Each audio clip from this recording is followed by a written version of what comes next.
C programming ফুল কোর্সের আজকে এই ভিডিওতে আমরা ইউজার ডিফাইন্ড ফাংশন দিয়ে প্রবলেম সলভ করে দেখব। আমাদের যে প্রবলেমটা সলভ করব সেটা হচ্ছে C program to check prime number or Armstrong number. এখানে আমরা দুইটা প্রবলেম একসাথে সলভ করতে দেখতেছি। আমি জাস্ট প্রথম প্রবলেমটা সলভ করব এবং আপনাদেরকে দ্বিতীয় প্রবলেমটা সলভ করতে হবে। আমরা কিন্তু এই প্রবলেমগুলো অলরেডি লুপের মাধ্যমে সলভ করে দেখে আসছি। আমাদের শুধু এখন ইউজার ডিফাইন্ড ফাংশন আকারে আমাদের যেই কনসেপ্টগুলো আছে এটা যেভাবে সলভ করে সেই কনসেপ্টগুলো ফাংশন আকারে আমাদের পাস করে দিয়ে সেই ভ্যালুগুলো এখানে নিয়ে আসতে হবে। এইটাই হচ্ছে কাজ। একটা উদাহরণ দেখলে আপনি বুঝে যাবেন যে হ্যাঁ নেক্সটটা কিভাবে করতে হয়। জাস্ট আমাদের সেই নাম্বারটা বের করার কনসেপ্টটা মাথায় রাখতে হবে। প্রাইম নাম্বার কিভাবে বের করে, আর্মস্ট্রং নাম্বার কিভাবে বের করে, অথবা প্যালিন্ড্রোম নাম্বার কিভাবে বের করে, যে কোনো প্রবলেমে আসতে পারে। আপনি কিন্তু সেই প্রবলেমটা সলভ করতে পারবেন ইউজার ডিফাইন্ড ফাংশন ইউজ করে।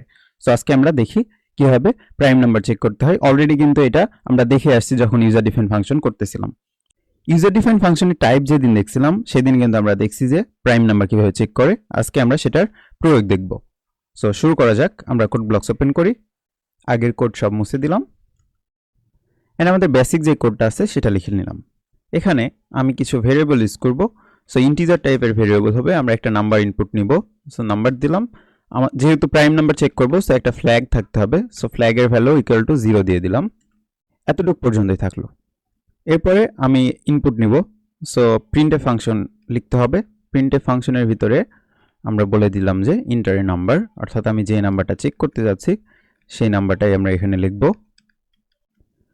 এরপরে আমার নাম্বারটা ইনপুট নিতে হবে। স্ক্যানএফ ফাংশনের মাধ্যমে আমরা নাম্বারটা ইনপুট নিব। যেহেতু ডেসিমেল ভ্যালু আমরা ইনপুট নিব সেহেতু %d ফরম্যাটে স্পেসিফাই দিতে হবে এবং কমা দিয়ে এর লোকেশনটা বলে দিতে হবে। সো লোকেশনটা হচ্ছে নাম্বারের মধ্যে স্টোর হয়ে থাকবে। এরপরে আমাদের যে নাম্বারটা রয়েছে সেই নাম্বারটা পাস করে দিতে হবে একটা ফাংশনের ভিতরে। সো ফাংশনটার ভিতরে পাস করার জন্য আমাদের কিন্তু ফাংশনটা আগে ক্রিয়েট করতে হবে। সো ফাংশনটা ডিক্লেয়ার করতে হবে হলো আমাদের হেডিং এর নিচে। সো হেডারের নিচে আমরা ফাংশনটা ডিক্লেয়ার করে দিলাম। একটা ইন্টিজার টাইপ ফাংশন হবে, অর্থাৎ এর রিটার্ন টাইপ হবে হচ্ছে ইন্টিজার, যেহেতু ফ্ল্যাগের ভ্যালু সে রিটার্ন করবে। এবং এটার নাম হবে হচ্ছে প্রাইম নামের একটা ফাংশন হবে। সো প্রাইম দিয়ে দিলাম এবং এর আর্গুমেন্ট থাকবে হলো ইন্টিজার n নামের একটা আর্গুমেন্ট থাকবে। ওকে, এবং এটার আমরা এখন ডেফিনেশন বা বডি নিচের দিকে গিয়ে দিব।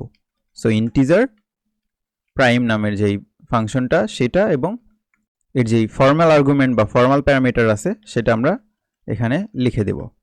ওকে, কাজ শেষ। এবার সেকেন্ড ব্র্যাকেট দিয়ে আমাদের ফাংশনের বডি দেওয়া শুরু করতে হবে।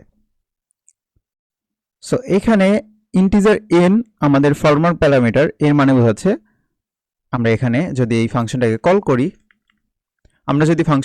করি, প্রাইম নামের যে ফাংশনটা এবং ভিতরে আমাদের যে নাম্বারটা আছে সেই নাম্বারটা পাস করে দিলাম, তাহলে সেই নাম্বারটা নিয়ে আমাদের ফাংশনের কাছে আসলো। আসার পর আমরা এটা চেক করব। আমরা একটু ফর লুপের মাধ্যমে এইটা কি প্রাইম নাম্বার না সেটা চেক করব। সো ফর লুপ লিখে দিলাম।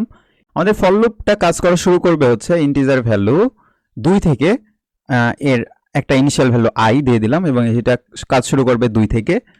আমরা কিন্তু জানি 0 আর 1 হচ্ছে প্রাইম নাম্বার হবে না। সো 2 থেকে আমাদের প্রাইম নাম্বার শুরু হয়।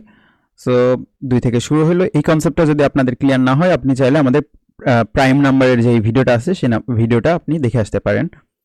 এরপরে আমাদের নাম্বারটা কতক্ষণ চলবে, অর্থাৎ এই কোডটা কতক্ষণ চলবে, যতক্ষণ না আমাদের i এর ভ্যালু যে নাম্বার আছে সেই নাম্বারের ছোট বা সমান হচ্ছে কতদূর পর্যন্ত, সেই নাম্বার ডিভাইডেড বাই 2, অর্থাৎ আমাদের লুপটা কতক্ষণ পর্যন্ত চলবে, 2 থেকে আমরা যে নাম্বারটা ইনপুট দিছি তার অর্ধেক পর্যন্ত আমাদের লুপটা চলবে এবং আমাদের প্রতি ক্ষেত্রে i এর ভ্যালু প্লাস প্লাস হবে।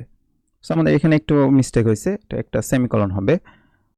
কাজ শেষ। এবার আমরা সেকেন্ড ব্র্যাকেট দিয়ে ফর লুপের মধ্যে আর একটা স্টেটমেন্ট দেব। ইফ স্টেটমেন্টের মধ্যে আমরা কি বলে দেব, আমাদের যে নাম্বারটা আছে সেই নাম্বারটাকে যদি আমরা মডুলো ডিভিশন করি i দিয়ে, তাহলে এটা কি নিঃশেষে বিভাজ্য হয় নাকি। তো সেই জিনিসটাই বলে দিলাম। যদি নিঃশেষে বিভাজ্য হয় তাহলে আমাদের ফ্ল্যাগের মান হয়ে যাবে হচ্ছে, ফ্ল্যাগের মান আমরা এখানে বলে দিব যে ফ্ল্যাগের মান হবে হচ্ছে 0 থেকে সে এখন হয়ে যাবে হচ্ছে 1। যেহেতু আমরা এখানে ফ্ল্যাগ ইউজ করতেছি সেহেতু আমাদের এখানে কি করতে হবে, একটা ইন্টিজার কিন্তু লিখে দিতে হবে ফ্ল্যাগ এবং বলে দিতে হবে ফ্ল্যাগের ভ্যালু আগে ছিল হলো 0।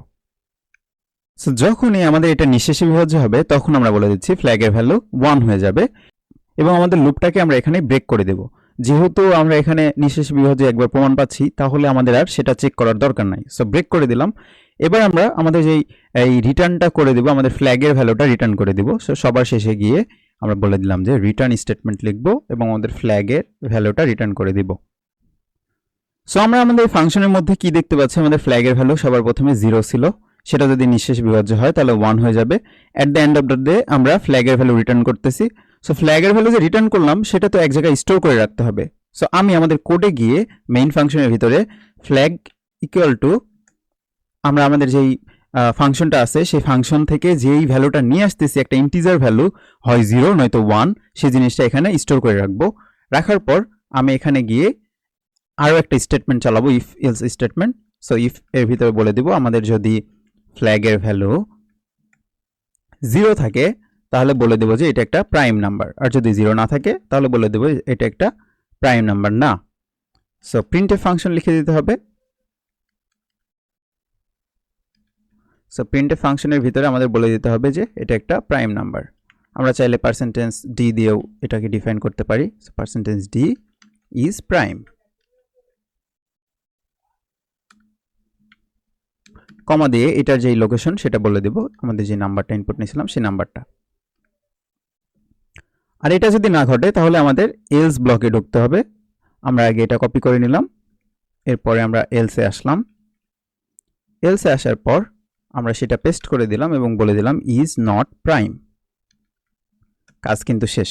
এবার চাইলে আমরা আমাদের কোডটাকে রান করতে পারি। তার আগে আমরা আবার কোডটা দেখে আসি। সর্বপ্রথম আমরা ফাংশনের প্রোটোটাইপ দেখতে পাচ্ছি, প্রাইম নামের একটা ফাংশন, এবং সেখানে আমরা একটা আর্গুমেন্ট পাস করছি n নামের ইন্টিজার আকারে। সো আমাদের কোডে আসার পর সর্বপ্রথমে আমরা একটা নাম্বার ইনপুট নিছি এবং ইনপুট নেওয়ার পর আমাদের সেই নাম্বারটাকে একটা ইউজার ডিফাইন্ড ফাংশন প্রাইম, যেটা আমরা উপরে লিখছিলাম, সেটার মধ্যে পাস করে দিছি এবং সেটার ভ্যালু যেটা নিয়ে আসবে, রিটার্ন করবে যে ভ্যালু, সেই ভ্যালুটা আমরা ফ্ল্যাগের মধ্যে স্টোর করে রাখতেছি। আমরা ইনিশিয়াল ভ্যালু ফ্ল্যাগের কিন্তু 0 দিয়ে রাখছিলাম সবার প্রথমে। ওকে, সেই জিনিসটা আমরা দেখি। সো এখন আমরা ফাংশন ডেফিনেশনের মধ্যে যাই, অর্থাৎ এই প্রাইম ফাংশন এখানে চলে আসবে। আসার পর সে তার ফ্ল্যাগের ভ্যালু 0 অথবা 1 নাকি সেটা বের করবে। তো সেই জিনিসটা কিভাবে বের করবে, সেই জিনিসটার জন্য আমরা একটা লুপ চালাচ্ছি। সেই লুপটা চলবে হলো 2 থেকে আমাদের নাম্বারের অর্ধেক পর্যন্ত, এবং প্রতি ক্ষেত্রে সে চেক করবে যে আমাদের যে নাম্বারটা আছে সেটা আমাদের আই দিয়ে মডুলার ডিভিশন করলে সেটা নিঃশেষে বিভাজ্য হয় নাকি। যদি নিঃশেষে বিভাজ্য হয় তাহলে ফ্ল্যাগের ভ্যালু 1 রিটার্ন করে সেটা ব্রেক করে দিবে, এবং সর্বশেষে আমরা ফ্ল্যাগের ভ্যালুটা রিটার্ন করে দিচ্ছি আমাদের মেইন ফাংশনে। সো মেইন ফাংশনে যেই ভ্যালুটা আমাদের ফাংশন জেনারেট করছে সেই ভ্যালুটা কিন্তু এখানে রিটার্ন হয়ে চলে আসবে, এবং ফ্ল্যাগের মধ্যে আমরা সেটা স্টোর করে রাখবো। স্টোর করে রাখার পর আমরা নিচে গিয়ে বলবো যদি ফ্ল্যাগের ভ্যালু 0 হয় তাহলে এটা একটা প্রাইম নাম্বার, আর যদি 0 না হয় এটা একটা প্রাইম নাম্বার না। এখন যদি আমরা কোডটা রান করি তাহলে দেখা যাক আমরা একটা প্রাইম নাম্বার দিয়ে দেখি, যেমন 5। সো 5 দিলে আমাদের এখানে কিন্তু বলতেছে 5 ইজ নট প্রাইম, তার মানে বোঝা যাচ্ছে আমাদের কোডে কোথাও ভুল হয়েছে। সো আমরা দেখি কোথায় ভুল হইলো। এই যে আমরা এখানে কিন্তু এররটা দেখতে পাচ্ছি, আমাদের ইফ ব্লকে এখানে একটা ইকুয়াল দিছি, সো এখানে ডাবল ইকুয়াল দিতে হবে। এখন কোডটা যদি সেভ করি, সেভ করার পর যদি এখন বিল্ড এন্ড রান করি, এবার যদি আমরা দিয়ে দেই 5, তাহলে কিন্তু আমাদের বলতেছে 5 ইজ প্রাইম, তার মানে কোড সাকসেসফুলি রান করছে। আমরা আরো কিছু উদাহরণ দিয়ে দেখতে পারি। সো 10 যদি দেই, 10 কিন্তু একটা প্রাইম নাম্বার না, সো 10 ইজ নট প্রাইম। আমরা আরো একটা প্রাইম নাম্বার দিয়ে চেক করতে পারি, 13 দিয়ে চেক করি। সো 13 ইজ প্রাইম, তার মানে সাকসেসফুলি কিন্তু কোডটা রান করছে। আমরা এই কোডটা করলাম হচ্ছে ইউজার ডিফাইন্ড ফাংশন দিয়ে। আশা করি আপনারা বুঝতে পারছেন। এখন আপনাদের হোমওয়ার্ক থাকবে, সেটা হচ্ছে ইউজার ডিফাইন্ড ফাংশন ইউজ করে আপনারা বের করবেন আমরা যেই ইন্টিজারটা ইনপুট দিব সেটা কি অ্যামস্ট্রং নাম্বার হবে কি হবে না। পাশাপাশি আপনারা চাইলে আরও বের করতে পারেন যে সেটা কি প্যালিন্ড্রোম নাম্বার হবে কি হবে না।